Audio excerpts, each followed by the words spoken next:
Fakta baru terungkap dalam kasus perampokan sadis yang menewaskan Nindya Nofrin, 38.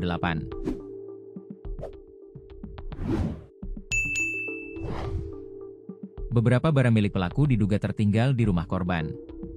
Peristiwa perampokan terjadi di Lorong Ahmad Hashim, RT 22, Kelurahan Talang Bakung, Kecamatan Jambi Selatan, Kota Jambi, Kamis, 2 Oktober 2025, sekira pukul 7.30 waktu Indonesia Barat. Korban bernama Aslamah, 45, menemukan Nindya Nofrin bersimbah darah di dalam kamar.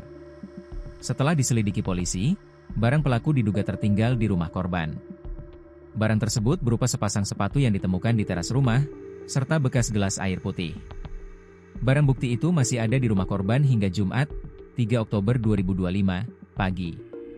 Pelaku perampokan kabur membawa mobil Pajero Sport putih bernomor polisi E77RA serta sejumlah barang berharga, termasuk 3 unit ponsel. Pelaku meninggalkan korban yang dalam kondisi sekarat hingga akhirnya meninggal dunia.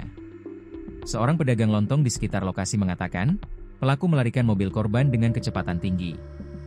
Mobil itu awalnya parkir di rumah, dibawa perampok mundur lalu belok ke Jalan Ahmad Hashim.